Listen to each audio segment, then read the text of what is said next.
আসসালামু আলাইকুম। এখন জানিয়ে দেব সংবাদ শিরোনাম, এরপর থাকছে বিস্তারিত। নেতানিয়াহু এবং যুদ্ধমন্ত্রীর মধ্যে তীব্র মতবিরোধের খবর তুলে মার্কিন গণমাধ্যম।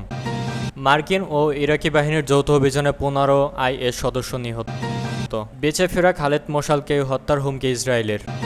এবং সর্বশেষ থাকছে ফিলিস্তিন জনগণকে বাঁচাতে আন্তর্জাতিক আইনের ঔপনিবেশিকরণ বিলোপ করতে হবে। ভিডিওটি ভালো লাগলে অবশ্যই একটি লাইক, কমেন্ট এবং সাবস্ক্রাইব করে দিবেন।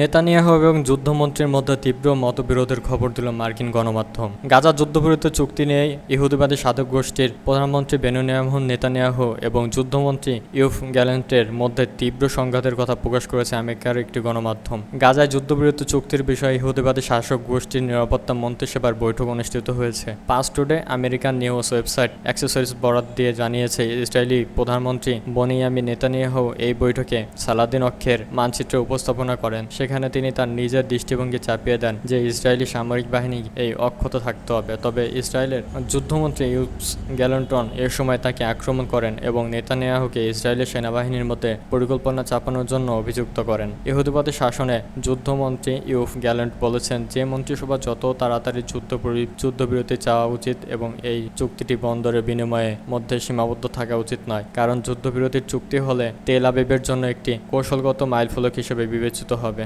বেঁচে ফেরা খালেদ মোশালকে হত্যার হুমকি ইসরায়েলের। ফিলিস্তিনিদের স্বাধীনতাকামী সংগঠন হামাসের অন্যতম প্রধান নেতা খালেদ মোশালকে নতুন করে হত্যার হুমকি দিয়েছেন ইসরায়েলের পররাষ্ট্রমন্ত্রী ইসরায়েল কাত। শুক্রবার তিনি এই হুমকি দেন বলে এক প্রতিবেদনে জানিয়েছেন মিশরের বার্তা সংস্থা মিশরি আশ শাহরুখ। 27 বছর আগেও একবার ইসরায়েলি হত্যাগুপ্ত থেকে বেঁচে ফেরেন হামাসের এই নেতা। মিশরি আশ শাহরুখ জানিয়েছেন, সম্প্রতি ইসরায়েল জুড়ে আত্মঘাতী অভিযান হয় ঘটনা তীব্র প্রতিক্রিয়া দেখেছে নেতানিয়াহু সরকার। ইসরায়েলের পররাষ্ট্রমন্ত্রী ইসরায়েলের কাতস হামাস প্রধান খালেদ মোশালকে হত্যার হুমকি দিয়েছে। তিনি বলেছেন, খালেদ মোশালকে হত্যা করার যে ইচ্ছা তেল আবিব রয়েছে তা বাস্তবায়ন সরকার। ইসরায়েল কাতুজ এ সময় জোর দিয়ে বলেন, তেল আবিব খুব শীঘ্রই মেশাল ও হামাসের তার সহকর্মী হত্যা করবে। 68 বছর বয়সী খালেদ মোশাল এর আগে 97 সালে সিরিয়ার রাজধানী দামেস্কে ইসরায়েলের হত্যা প্রকাশ করে বিস্ময়করভাবে প্রাণে রক্ষা পান। এ বিষয়ে ইসরায়েলি পররাষ্ট্রমন্ত্রী সেবার বেঁচে গেলেও একেবারে অভিযান হবে সম্পূর্ণ ভিন্ন ধরনের, যার ফলে তা ব্যর্থ হওয়ার কোনো সুযোগ থাকবে না। উল্লেখ্য, গত 31 জুলাই তেহরানের এক বোমায় হামলা হামাসের রাজধানী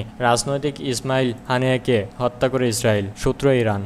বেঁচে ফেরা খালেদ মোশালকে হত্যার হুমকি ইসরায়েলের। ফিলিস্তিনিদের স্বাধীনতাকামী সংগঠন হামাসের অন্যতম প্রধান নেতা খালেদ মোশালকে নতুন করে হত্যার হুমকি দিয়েছেন ইসরায়েলের পররাষ্ট্রমন্ত্রী ইসরায়েল কাত। শুক্রবার তিনি এই হুমকি দেন বলে এক প্রতিবেদনে জানিয়েছেন মিশরের বার্তা সংস্থা মিশরি আশ শাহরুখ। 27 বছর আগেও একবার ইসরায়েলি হত্যাগুপ্ত থেকে বেঁচে ফেরেন হামাসের এই নেতা। মিশরি আশ শাহরুখ জানিয়েছেন, সম্প্রতি ইসরায়েল জুড়ে আত্মঘাতী অভিযান হয় ঘটনা তীব্র প্রতিক্রিয়া দেখেছে নেতানিয়াহু সরকার। ইসরায়েলের পররাষ্ট্রমন্ত্রী ইসরায়েলের কাতস হামাস প্রধান খালেদ মোশালকে হত্যার হুমকি দিয়েছে। তিনি বলেছেন, খালেদ মোশালকে হত্যা করার যে ইচ্ছা তেল আবিব রয়েছে তা বাস্তবায়ন সরকার। ইসরায়েল কাতুজ এ সময় জোর দিয়ে বলেন, তেল আবিব খুব শীঘ্রই মেশাল ও হামাসের তার সহকর্মী হত্যা করবে। 68 বছর বয়সী খালেদ মোশাল এর আগে 97 সালে সিরিয়ার রাজধানী দামেস্কে ইসরায়েলের হত্যা প্রকাশ করে বিস্ময়করভাবে প্রাণে রক্ষা পান। এ বিষয়ে ইসরায়েলি পররাষ্ট্রমন্ত্রী সেবার বেঁচে গেলেও একেবারে অভিযান হবে সম্পূর্ণ ভিন্ন ধরনের, যার ফলে তা ব্যর্থ হওয়ার কোনো সুযোগ থাকবে না। উল্লেখ্য, গত 31 জুলাই তেহরানের এক বোমায় হামলা হামাসের রাজধানী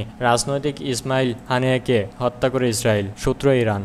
ফিলিস্তিন জনগণকে বাঁচাতে আন্তর্জাতিক আইনের ঔপনিবেশিক বিলোপ করতে হবে। গাজার জনগণের বিরুদ্ধে ক্রমাগত সহিংসতা ও নিপীড়ন চলার মধ্য দিয়ে বিশ্বের জনগণের ইচ্ছা এবং সরকার প্রতিষ্ঠানের পদক্ষেপের মধ্যে বিরাজমান পার্থক্য আন্তর্জাতিক ব্যবস্থার প্রতি জনগণের ক্রমবিরত অবিশ্বাসে বাড়িয়ে তুলেছে এবং সম্ভবত সবচেয়ে গুরুত্বপূর্ণ আন্তর্জাতিক আইন নিজেই এখন প্রশ্নবিদ্ধ হচ্ছে। মিজান বার্তা সংস্থার বরাত দিয়ে 5 টুডে প্রতিবেদন বলা হয়েছে, এই প্রেক্ষাপটে আন্তর্জাতিক আইনের কার্যাবলীর পূর্ণ মূল্যায়ন করা হবে খুব শীঘ্রই হয়ে পড়েছে।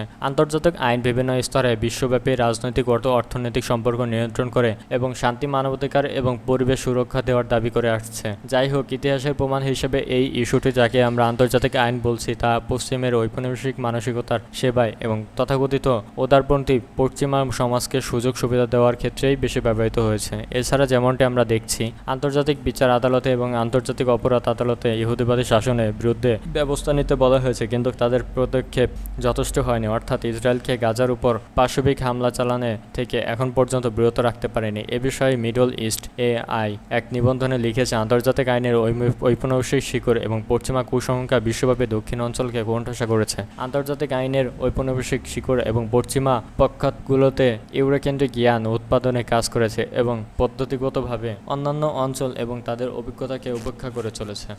প্রায় একমত যে গাজার বিরুদ্ধে ইহুদিবাদী শাসক গোষ্ঠী সাম্প্রতিক যুদ্ধ শুধু গণহত্যায় নয়, এদের মধ্যে ঘরবাড়ি ধ্বংসের মতো অন্যান্য বড় অপরাধও রয়েছে। যাই হোক, পশ্চিমা দেশগুলোতে আন্তর্জাতিক আইন মেনে না নিলে বলে রাশিয়ার নিয়মিত সমালোচনা সত্ত্বেও এই দেশগুলো ইহুদিবাদী শাসনের প্রতি অনুরূপ দৃষ্টিভঙ্গি গ্রহণ করেননি। সোভিয়েত পরবর্তীতে যুদ্ধে দাবি করা হয় যে তথাকথিত উদার আন্তর্জাতিক ব্যবস্থা মানবাধিকার, আইনের শাসন এবং গণতান্ত্রিক মূল্যবোধ উন্নত করেছে, কিন্তু এই উদার মূল্যবোধ গ্লোবাল সাউথের সমতা বা সমৃদ্ধিতে খুশি হয় না, বরং ফিলিস্তিন সহ জনগণকে নিপীড়ের জন্য কাজ করে। এছাড়া জাতিসংঘের নিরাপত্তা পরিষদের 5টি স্থায়ী সদস্যের নিরঙ্কুশ ভোটে ক্ষমতা বা সার্বভৌমত্ব সম্পর্কে ক্ষুণ্ণ করে বিষ্ণু রাজনীতিতে ফাটল সৃষ্টি করেছে। মিডল ইস্ট আইয়ের মতে, এছাড়া অনেকগুলো এলাকাতে সংঘাতপূর্ণ এলাকায় পরিপূর্ণ করতে ভোটে ক্ষমতা এবং সামরিক শক্তি ব্যবহার করা হয়েছে। এদিকে জাতিসংঘের নিরাপত্তা পরিষদ গাজার উপর কোনো ব্যাপক পদক্ষেপ স্থগিত করেছে, অন্যদিকে পশ্চিমা সরকারগুলো দৃঢ় পদক্ষেপ নিতে ব্যর্থ হয়েছে। বর্তমান আন্তর্জাতিক ব্যবস্থা বিশ্বব্যাপী ন্যায় বিচারক একটি গুরুত্বপূর্ণ বাধা এবং আন্তর্জাতিক আইন ঔপনিবেশিকমূলক হওয়া প্রয়োজন। এছাড়া ফিলিস্তিনের আত্মনিয়ন্ত্রণের অধিকার আন্তর্জাতিক সংস্থা, আদালত, সরকার এবং বিশ্ব জনমত দ্বারা সমর্থন করা উচিত। বিশ্ব আদালত যেমন সম্প্রতি ঘোষণা করেছে যে ইসরায়েলি ফিলিস্তিন জনগণের আত্মনিয়ন্ত্রণের অধিকার ধ্বংস করতে অধিকৃত ফিলিস্তিন ভূখণ্ডে ইসরায়েলের উপর উপস্থিতির কারণে যে কোনো বাধার অবসান ঘটানো নিশ্চিত করা সকল দেশের দায়িত্ব।